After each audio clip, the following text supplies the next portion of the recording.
Oi, tudo bem? Começa aqui a revista da Câmara. Em menos de meia hora, um resumo das principais notícias da semana e reportagens especiais. Comissão de Constituição e Justiça aprova a admissibilidade da prisão após condenação em segunda instância. O texto seguiu para análise de uma comissão especial.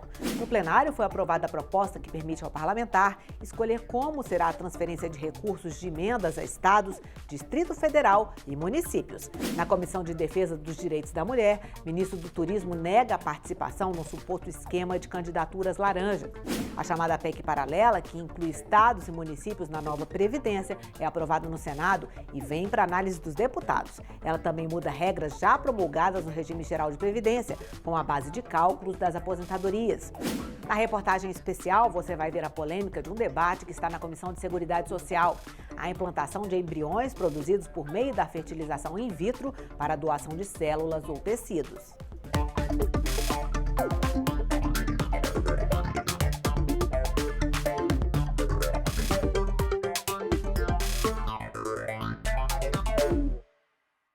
Muito debate e intensas negociações e a Comissão de Constituição e Justiça aprovou a admissibilidade da proposta de emenda à Constituição que autoriza a prisão após condenação em segunda instância. A proposta segue agora para uma comissão especial que foi criada na semana que passou. A proposta estava na pauta da comissão desde a semana passada, mas o assunto está na agenda política há pelo menos 10 anos, quando o Supremo alterou pela primeira vez o entendimento sobre a prisão após a condenação em segunda instância. Até 2009, o Supremo entendia que a presunção de inocência não impedia a execução da pena. Naquele ano, fixou nova jurisprudência, proibindo a prisão após a condenação em segunda instância. Em 2016, reviu essa decisão, prevendo que, mesmo recorrendo, o condenado deve cumprir a pena. Em 2018, reafirmou aquela decisão ao negar a liberdade de Lula com base no dispositivo constitucional do transitado em julgado. No último dia 7 de novembro, nova reviravolta. Por 6-5, os ministros do Supremo voltaram a proibir a prisão em segunda instância. O assunto entrou na pauta da Comissão de Constituição e Justiça na semana seguinte. Foram mais de 18 horas de debates. No centro da polêmica, a tentativa de se alterar o artigo 5º da Constituição, que trata dos direitos e garantias individuais. Para muitos, a mudança feria uma cláusula pétrea da Constituição. É porque onde passa um boi, passa uma boiada. Se a gente começar a admitir a alteração do artigo 5º, nós vamos ter daqui a pouco violações sequenciadas, porque as investidas não são poucas, nem são pequenas. Para superar as resistências, o autor da proposta apresentou outra PEC que altera os artigos 102 e 105 da Constituição, acabando com os recursos extraordinário e especial ao Supremo Tribunal Federal e ao Superior Tribunal de Justiça. A ideia era mandar as duas PECs para a comissão especial, mas a relatora foi convencida a recuar. A maioria dos parlamentares, seja na CCJ, seja na Câmara, eles não querem, eles acham que é um tema muito sensível nós mexermos no artigo 5º da Constituição. Se a proposta não sair daqui com larga maioria, ela não será aprovada seguramente em plenário. Tão pouco pautada pelo nosso presidente Rodrigo Maia. A oposição comemorou, mas continuou criticando a proposta. Somente 20% dos homicídios do país são julgados em primeira instância. Portanto, essa falácia que dizem que garantir a prisão em segunda instância vai combater a impunidade, conversa fiada. Nós estamos limitando o trânsito em julgado definitivamente para a segunda instância e fazendo com que a Suprema Corte brasileira cumpra o papel de Suprema Corte e assim no mundo inteiro, que ela apenas avalie ações revisionais. O presidente da Câmara, Rodrigo Maia, anunciou que pretende iniciar na semana que vem a discussão em plenário do projeto que endurece o combate ao crime organizado e à corrupção. O anúncio foi feito durante reuniões com o ministro Alexandre de Moraes, do STF, e com o ministro da Justiça, Sérgio Moro, principais idealizadores do pacote anticrime. O ministro do STF coordenou uma equipe de especialistas que elaborou propostas para a reforma.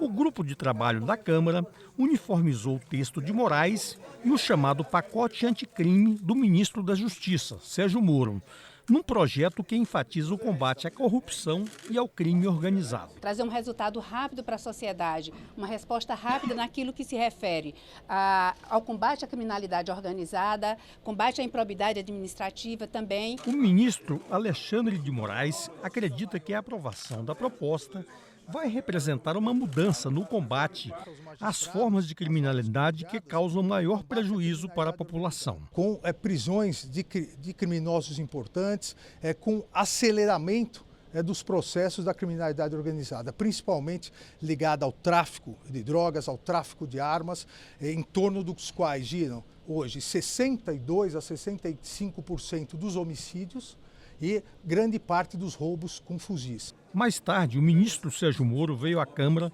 para se reunir com o presidente Rodrigo Maia e os integrantes do grupo de trabalho. Moro elogiou o projeto final definido pelos deputados, mas disse que vai debater a volta de alguns pontos da proposta original enviada pelo governo. Se alguém foi condenado por um crime de integrar uma organização criminosa, você não consegue progredir de regime, obter benefícios prisionais, enquanto a pessoa se mantém vinculada a uma organização criminosa. Outra proposta sobre dos agentes encobertos, que é o agente policial disfarçado, interagindo com organizações criminosas, comprando armas, comprando drogas, que nós reportamos uma ferramenta de investigação fundamental que é utilizada com êxito contra organizações criminosas no mundo todo. O objetivo do deputado Rodrigo Maia é que o projeto tenha um andamento rápido no plenário da Câmara. Nossa intenção é poder votar a urgência na próxima semana.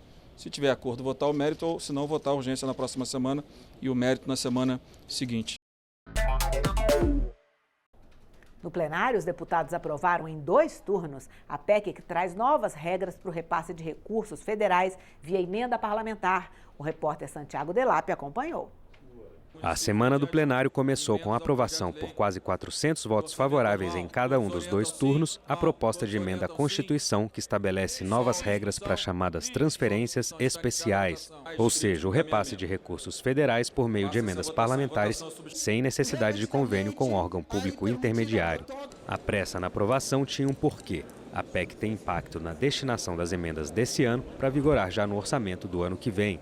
Como explicou o relator da matéria, deputado Aécio Neves, a burocracia do sistema antigo, que também continua em vigor, foi um dos principais argumentos a favor da matéria, que agora volta para o Senado analisar as modificações feitas pelos deputados. Nós estamos permitindo que metade, pelo menos, das emendas destinadas aos senhores parlamentares, aos municípios brasileiros, não sejam alcançadas por uma estrutura que hoje tem cerca de 187 normas que fazem com que o custo operacional seja extremamente alto. Na quarta-feira, Câmara e Senado se reuniram em sessão conjunta para analisar projetos de lei de créditos orçamentários, além de 5 vetos presidenciais que trancam a pauta.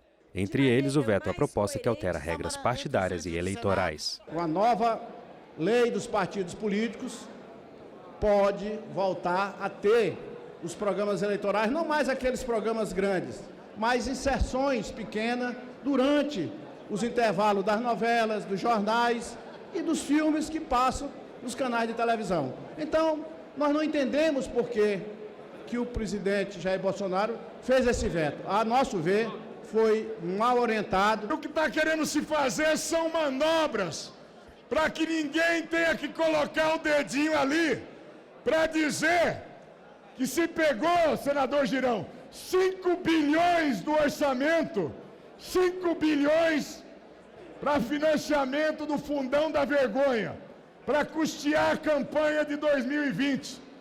Tudo que está acontecendo agora, essa articulação, se faz a cédula, se destaca ou não, está em função dessa grana. Sem chegar a um consenso sobre a forma de se votarem os vetos, se por cédula eletrônica ou pelo painel, e atendendo a um pedido do líder do governo no Congresso, senador Eduardo Gomes, o senador Davi Alcolumbre cancelou a votação que já havia se iniciado e convocou uma nova sessão conjunta das 2 casas para a próxima terça-feira.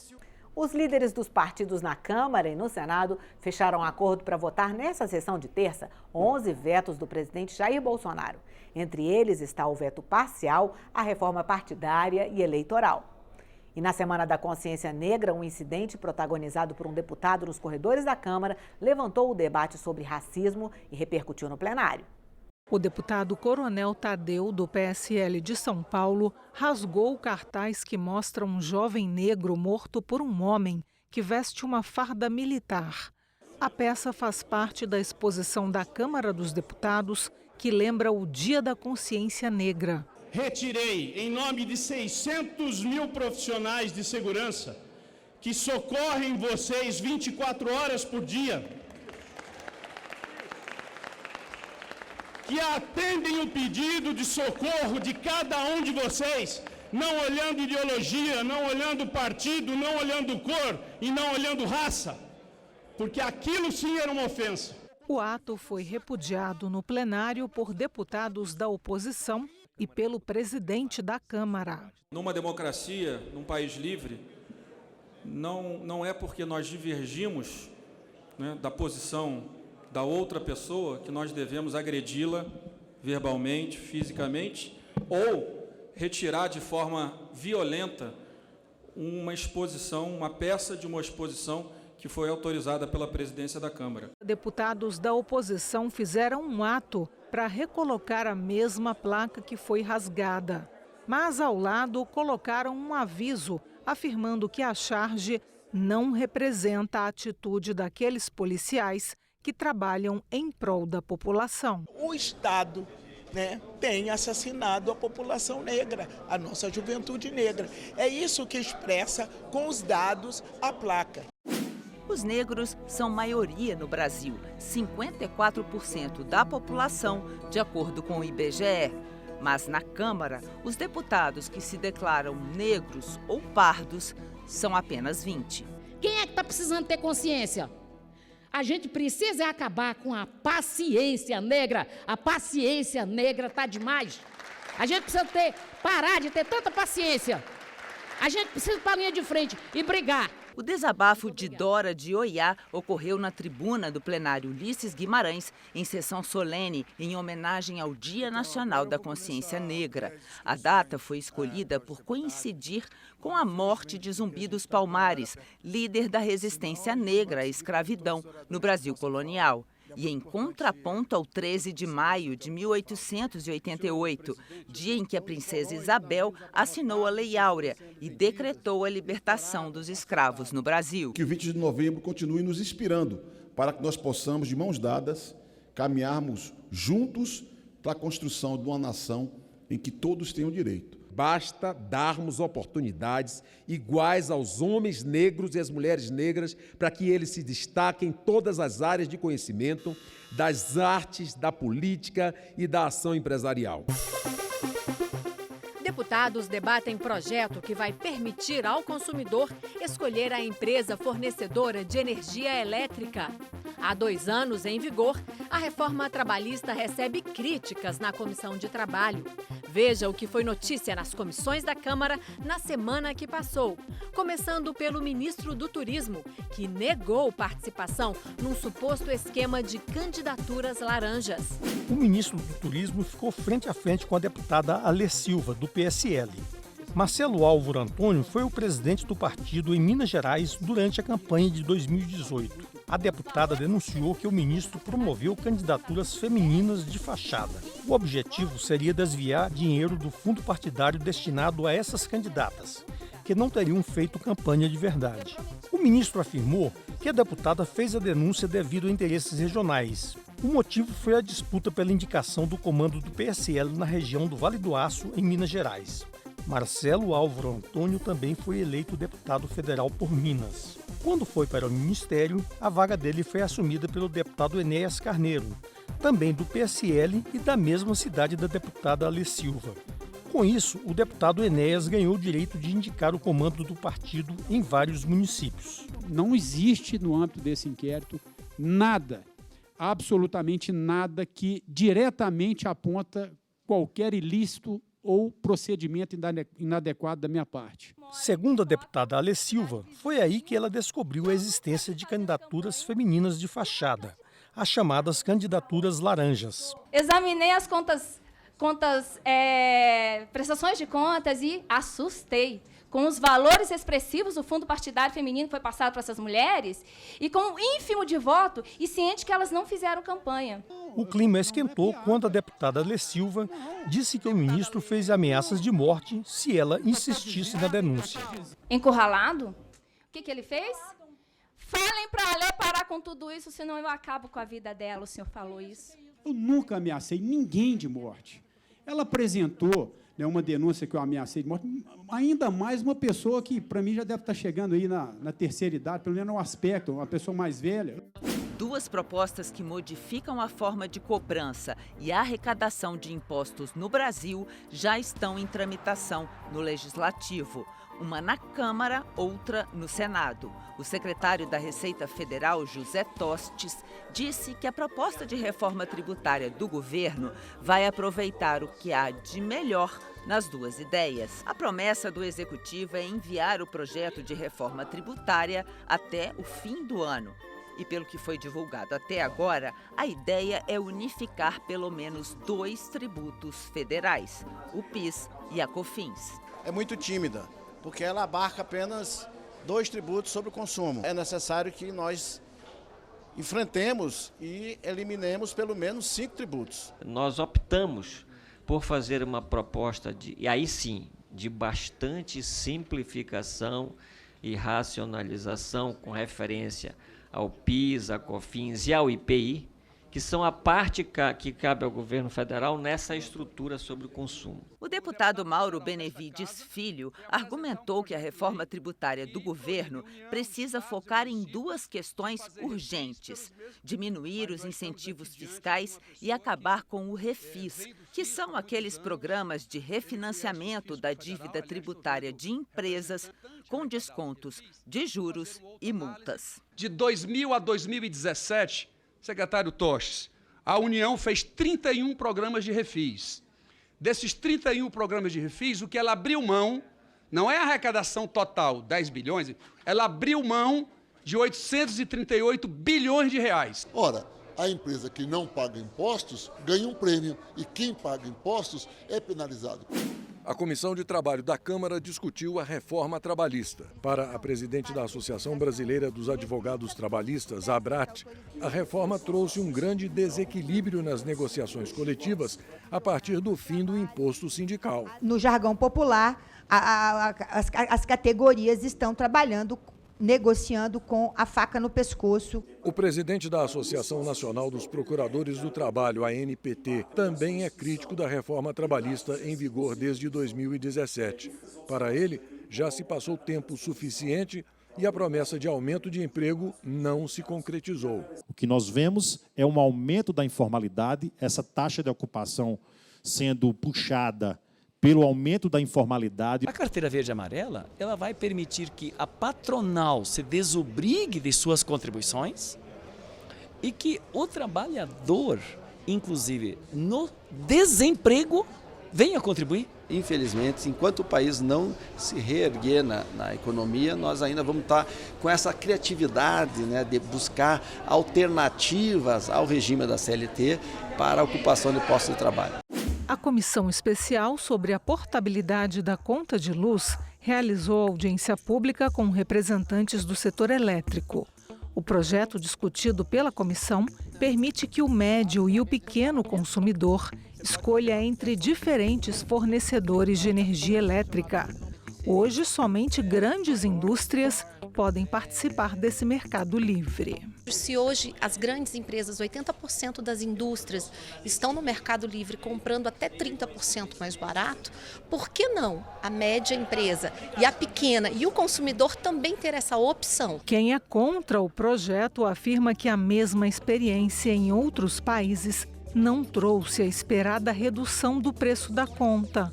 O relator da proposta, deputado Edio Lopes, espera apresentar um parecer sobre a questão logo no início do mês de dezembro. No Senado foi concluída a votação da chamada PEC paralela da Previdência e a proposta vem para análise dos deputados. O texto trouxe mudanças também para o regime geral. O cálculo da aposentadoria, baseado em 100% das contribuições, só será exigido a partir de 2025. O principal ponto da proposta é a inclusão de servidores públicos estaduais e municipais no novo sistema de aposentadorias. De acordo com o texto, eles vão poder adotar as mesmas regras previstas para a União, desde que as assembleias legislativas locais aprovem uma lei ordinária. Os municípios que não apresentarem uma reforma própria serão automaticamente incluídos nas normas estabelecidas pelos estados. Outra possibilidade é a rejeição das mudanças pelos entes, também por projeto de lei. Entre outras alterações, a proposta ainda traz regras diferenciadas de aposentadoria para profissionais de segurança dos estados e dos municípios, estabelece a oneração de agroexportadores para aumentar a arrecadação para a Previdência, determina que a pensão por morte de servidores estaduais e municipais não seja menor que um salário mínimo, acaba com benefício previdenciário concedido a micro e pequenas empresas, contempladas pelo chamado Simples Nacional, e prevê a reabertura por mais 6 meses do prazo para que servidores públicos deixem o regime próprio de previdência e migrem para o INSS e um sistema complementar. E na semana que passou, o presidente da Câmara lançou um pacote de medidas que compõe a agenda de desenvolvimento social. Uma das principais propostas é incluir na Constituição o programa Bolsa Família, como já acontece hoje com o salário mínimo. No primeiro semestre de 2019, o presidente da Câmara, Rodrigo Maia, determinou a criação de grupos de trabalho para elaborar um pacote de medidas legislativas que contribuíssem para a redução das desigualdades sociais no país. O Brasil é concentrador de renda. Todos os projetos somados, previdenciários, subsídios, transferências de renda, 75% desses recursos ficam com o topo da cadeia e só 25% ficam com os brasileiros mais simples. Então, as reformas econômicas, elas sempre precisam ter um viés social quando você trabalha nelas, para que aqueles que têm mais contribuam mais e que a gente não concentre tanta renda na cúpula da sociedade. A chamada Agenda Social vai se debruçar sobre 2 propostas de emenda à Constituição e 9 projetos de lei. As propostas foram divididas em 5 temas que serão debatidos em comissões especiais. A gente tem que junto encampar, sim, uma agenda de desenvolvimento social. O Brasil é um dos países mais desiguais desse mundo e isso só está piorando e cabe a essa casa dar uma resposta para a extrema pobreza, para a pobreza multidimensional e para a desigualdade. A Comissão de Seguridade Social e Família discute a implantação de embriões produzidos por meio da fertilização in vitro para doação de células ou tecidos. O assunto polêmico divide médicos e igreja, como mostra a repórter Aline Machado.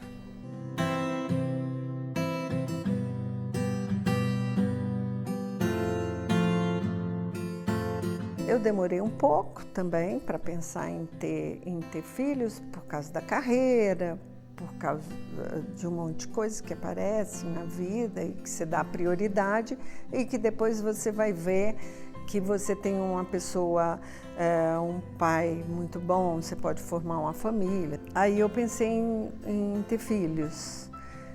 Então eu comecei a tentar. 20 anos atrás, Sueli e o marido recorreram à fertilização in vitro, conhecida como FIV. Eles tiveram 2 meninas.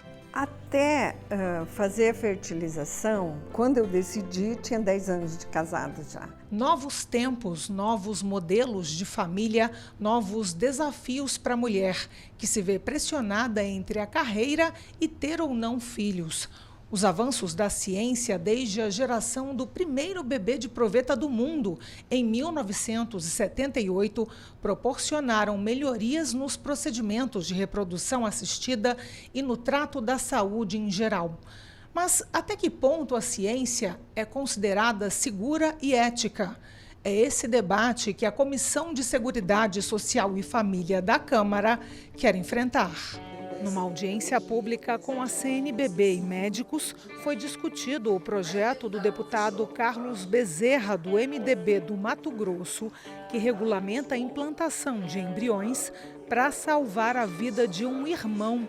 O chamado bebê medicamento já é feito em clínicas de fertilização. O projeto visa exatamente isso, ou seja, é uma reprodução assistida, uma fertilização in vitro, mas com uma finalidade específica, que é a terapêutica de um irmão, né? Ou seja, do mais velho, em decorrência de uma criança que vai ser concebida tendo uma função utilitarista específica. E essa é uma questão extremamente complicada do ponto de vista ético. O Conselho Federal de Medicina defende o procedimento que gera cordões umbilicais que salvam vidas. A gente não pode parar no tempo. Mundialmente, nesses 41 anos de reprodução assistida, houve uma evolução muito grande, não só de indicações, mas evolução devido à técnica científica que evoluiu em termos de genética. E hoje nós sabemos o quanto é difícil ter doador, até de sangue. E essa criança, então, ela poderia vir sadia, né, gerada por fertilização in vitro, e além disso, ser um elemento cujo cordão umbilical, o sangue do cordão umbilical, cure o irmão doente. Para a Igreja Católica, a reprodução assistida incentiva a produção de embriões em número superior ao necessário para a implantação no útero. Outro problema seria o preconceito, já que a seleção de embriões saudáveis implica no descarte dos defeituosos. Isso nos parece uma prática eugênica, né, uma prática preconceituosa em relação à pessoa com deficiência, né, porque a ideia é se gerarem vários embriões e se eliminarem aqueles que possam trazer uma doença genética.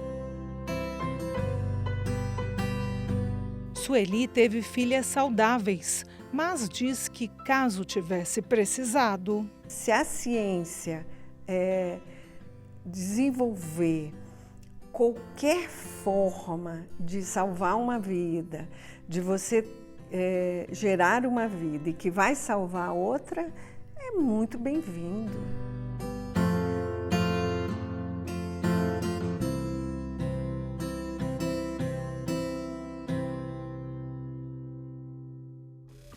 É isso, você pode rever a revista da Câmara na TV aberta ou a cabo e também na internet, no endereço youtube.com/Câmara dos Deputados Oficial.